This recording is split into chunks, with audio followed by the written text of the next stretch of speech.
Queen Camilla has spoken publicly for the first time in an interview with the BBC. The Queen says the incident left her feeling angry, as she described how the experience haunted her for several years. 4 seconds. That is all it took. A white-gloved rose at the front of the line, 800 people in ceremonial formation froze mid-step, and a procession that had moved without interruption through Windsor for 600 years stopped dead in front of a live broadcast going out to 50 countries. Everyone watching on television assumed a medical emergency. Everyone standing in the square knew it was not, because what had just happened, in full robes, in daylight, on camera, in front of ambassadors and thousands of people with phones already raised, was something far more deliberate and far more calculated. The rehearsal room. 12 days before the procession was set to take place, there was a closed rehearsal at Windsor. No press, no public, and no cameras except for the technical ones, which were directed at the floor markings rather than at people's faces. The lighting in St. George's Hall is dim during these run-throughs, featuring old yellow light that has illuminated this same ceremonial walk since before many of the countries watching the broadcast even existed. Family members stand on taped marks in an approximate formation, while a man with a clipboard counts paces out loud. Nobody in the room is watching anyone else. They are simply working. Everything changed when Camilla walked in. Instead of going to her designated mark, she headed straight to the technical area at the back of the hall, where the production team sat behind a bank of monitors. There she watched Catherine on the screens. Each rehearsal run involves the same individuals who will be broadcast during the actual event. So there, Catherine was, on 3 screens at once. The turn of her head, the small adjustment of a ceremonial hat with 2 fingers, done without looking down, the half-smile directed at someone just off camera, and the specific way a woman moves after having performed something 400 times without thinking about it entirely. There was nothing rehearsed about it, and that was the problem. Everyone in the hall recognized that it was indeed a problem. As Camilla stood there, 20 years of complex feelings ran through her mind in about 30 seconds. No title, robe, or position next to the king could change the fact that when both women appeared in the same shot, the public's attention would inevitably gravitate toward the younger one. It always had, and it always would. What happened next wasn't a feeling, it was a decision. Camilla turned to her personal assistant, who was standing beside her with a script folder under his arm, and pointed at the monitor showing the movement plan. A procession chart is a diagram outlining who walks where and beside whom. It also controls which fixed camera positions can see which people. Move someone 4 feet sideways on that chart, and they remain at the ceremony, still in their robes and part of the official order, but they will no longer be visible on television. Everyone involved in these events understands this mechanism completely. Her instruction was to split the whales segment of the procession into 2 separate parts. Under this arrangement, Catherine would be positioned far behind the stone pillars, outside the coverage of all main camera angles in the building. The reasoning was straightforward, and she did not try to disguise it. Reduce the visibility of the whales couple, allow herself and the king to take center stage, and ease public sentiment toward a family whose connection with the next generation of viewers had grown stronger every year since the coronation. Control where people stand on the carpet, and you control what the country perceives. However, this is where she miscalculated. In truth, it is the same kind of miscalculation she has been making for 25 years. She underestimated William. Standing on his mark at the front of the lineup, he heard her instruction. It is crucial to understand how this information affected him, as it has never been merely about camera angles for him. He was 15 when he learned precisely what this family does to a woman it has decided is in the wrong place. He witnessed his mother's life become significantly more complicated.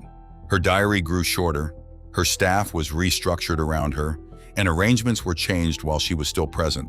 By the end, Diana was being managed rather than protected, and everyone involved was extremely civil about it. William walked across the hall to the technical area, halting the crew in their tasks. 1 finger was raised, pointing directly at Camilla's face in front of 11 staff members. His voice came out flat and resonated through St. George's Hall. His wife stood next to him. No one moved her. 11 people heard that moment. 2 of them would remember it for the rest of their careers. Camilla said nothing. Her hand tightened around the sash of her robe until her knuckles turned white. They held each other's gaze for 4 seconds. In those 4 seconds, the illusion that this was a family with a complicated history but fundamentally decent manners shattered before everyone present. Camilla then turned and walked out without a word. That silence should have worried everyone in the room. Camilla is not a woman who loses arguments loudly. She loses them quietly, then goes away and works. The handwritten page. 12 days is a long time to remain silent. Not a single word had been exchanged with her stepson about the rehearsal. Those around her interpreted this silence as acceptance, which was the norm in that family. But for her, it did not signify acceptance. It indicated preparation. On the morning of the ceremony, Windsor bustled with activity as 600 people worked at full speed to maintain silence. Guards checked equipment in the quadrangle. Florists moved through a side door with their arms full, and at the castle entrance, 2 men polished the handles. Deep within the private apartments, Camilla had already made up her mind. The night before, she summoned her executive assistant to her dressing room and locked the door behind him. It was a heavy oak door, secured with an old key, ensuring no staff would wander past. On the dressing table, among the items laid out for the day, she placed a small sheet of parchment that she had drawn by hand, late at night. It outlined the order of the procession but included one change: a gap between Prince William and Princess Catherine, wide enough for a person, marked with an arrow drawn in unsteady ink. 1 page, 1 gap, 1 arrow. It was important to be clear about the purpose of this page. It was not merely a spacing adjustment. Walking into the gap between a husband and wife during a live broadcast would cause the wife to disappear from the shot, not from the ceremony itself, but from its record. Every photograph published the following morning would show 3 people where there should have been 4, with only a shoulder visible at the edge of the frame. Her assistant understood the implications of what he was seeing. Replacing the official order after it had been signed off, without the approval of the household responsible for the ceremony, was not a simple administrative matter. It was the kind of act that could end a career in a single afternoon. He attempted to protest, but she did not allow him to voice his objections. Moving around the table, she stood closer to him than anyone else in that house would ever stand to a member of staff. She used 2 well-known tactics to influence him: the weight of his job and everything he knew about her household that he could never explain to a future employer. Her instruction was one concise sentence: before the procession leaves, swap this into the Lord Great Chamberlain's folder. He rolled the sheet, tucked it inside his coat, and left with a face as pale as the paper. As he crossed the castle to the ceremonial operations room, he found the table, the leather binder with a metal clip, the guard at the door, and the 40-second window every hour when the guard changed and the doorway was unmonitored. He patiently awaited the changeover. Upon it, he opened the binder. His hands were shaking so badly that he needed 2 attempts to manage the clip. He removed the legitimate chart and inserted her handwritten version, then closed the clip. In just 40 seconds, a 600-year-old ceremony had been altered by a frightened man in a corridor, on behalf of a woman adjusting an earring 200 yards away. Fully confident, she had already emerged victorious. She had no idea that the room had been under continuous recording since the previous afternoon. The camera in the bronze. William understands something that Camilla has never fully grasped. This is the same lesson his uncle missed, and the one his brother had to learn the hard way. He doesn't react, he prepares. When she left St. George's Hall without saying anything 12 days earlier, he realized that a quiet Camilla is a working Camilla. That evening, he had a camera placed in the operations room. Not an obvious one, but a small unit hidden inside an antique bronze object on a side table, which had been there since his great-grandmother's time. This camera fed a live feed to a tablet he held. Only 2 people installed it and then were told to forget about it. The request came from a man they would eventually report to, which made it a strong request. When the assistant entered the room with a rolled sheet in his coat, William watched everything happen live from his study. He saw the man check the door, open the binder, and swap 1 page for another. When the new sheet lay on the table for a moment, the camera captured her handwriting. He saved the file twice. Then he went next door, hugged his wife, and told her to stay where she was meant to be while he took care of the rest. Their marriage doesn't rely on long talks. He went to his father with an hour and a half to spare. Charles was in his private rooms with a valet adjusting his robe. William didn't knock. He walked straight over and placed the tablet on his father's desk, hard enough to move a pen, then pressed play. The king stood in half a robe and watched a man open a leather binder in his own operations room and swap a page. The valet left. Charles walked to an oak cabinet in the corner. He took a beeswax candle and dark red sealing wax. He wrote instructions by hand, held the wax over the flame until it melted, poured it at the bottom of the page, and pressed his signet ring into it while it was still soft. The crown's impression was now set in red at the bottom. In that family, a sealed instruction means a command that must be followed immediately, without asking for further approval.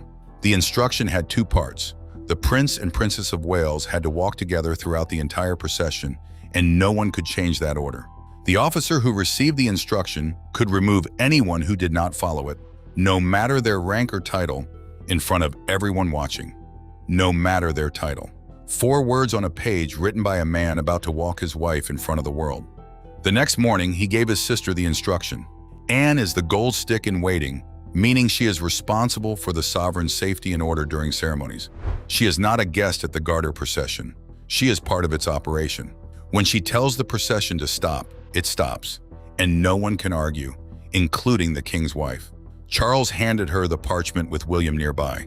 He told her to carry it out without considering his wife. Sources say Anne read it once, folded it, and asked if her brother understood she would act in front of cameras if necessary.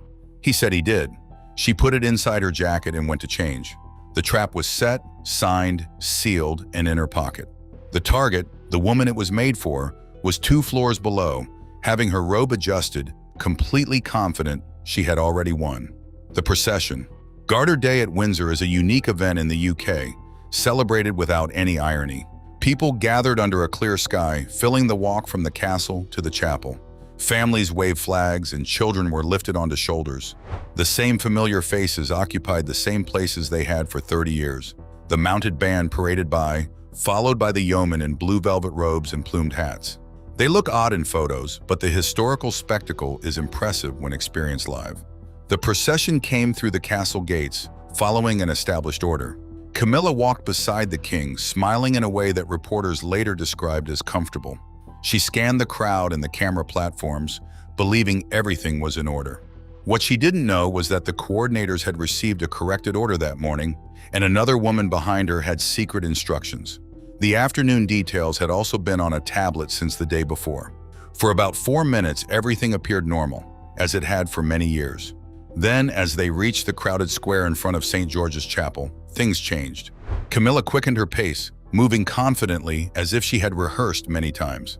Her shoulder nudged Catherine's arm while she stepped through the line. The fabric of her robe blocked the camera view, momentarily hiding the Princess of Wales from the shot. Catherine stumbled but quickly regained her balance while keeping a calm expression. Camilla glanced back. 2 photographers captured her expression, which spread online soon after. She had a brief moment to take it in. Then Anne raised her arm high. The band stopped playing and the procession halted. The crowd hushed as everyone sensed something was off. A royal procession should never stop, except in cases of death or serious security threats. Everyone in the square understood they were witnessing a rare moment. The silence lasted longer than viewers expect on TV. Anne then stepped out of line and walked toward Camilla, facing the crowd and cameras. She stopped in front of the king's wife. The exact words exchanged remain unclear, but 3 witnesses told journalists that Anne said, "Back to your place." Anne stood and waited for Camilla to move. Camilla then walked with William toward the chapel door as the crowd on both sides began to applaud. A British crowd can quickly determine who to applaud. The footage of the event was online before the chapel doors even closed. The room. The private room at St. George's is smaller than most people think. It has stone walls, a long table, a few heavy chairs, 1 window with old glass, and oak doors that block out the noise of 800 people almost instantly. 2 men closed the doors and stood in front of them. Once the public was on the other side of the wood, Camilla stopped keeping her composure. She approached the king first, raising her voice, moving her hands, and expressing the thoughts she had been gathering during the last part of her walk. She was the queen, and he had embarrassed her in front of everyone. He had ruined her reputation as a daughter-in-law who did not deserve the position she had worked hard for over 30 years. She wasn't screaming, but everyone agreed she was worse than that. She was having a loud argument with her husband during a state ceremony in a room where she couldn't leave. Catherine stepped forward. This was significant. In her 14 years of public life, Catherine had never intervened in a confrontation.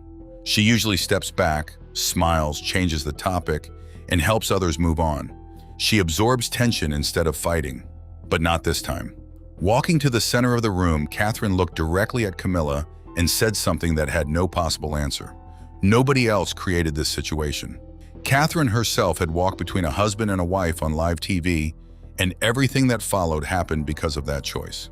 Camilla laughed. Every account repeats this detail because that laugh shows how safe she thought she still was.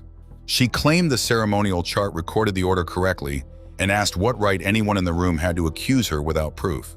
She genuinely thought the handwritten sheet was lost. Her assistant had told her it had been destroyed. In that stone room, wearing her robes, she challenged her stepson to show her something she believed no longer existed. Anne addressed a different question instead. She quietly walked over to Catherine, not toward Camilla, and said one thing.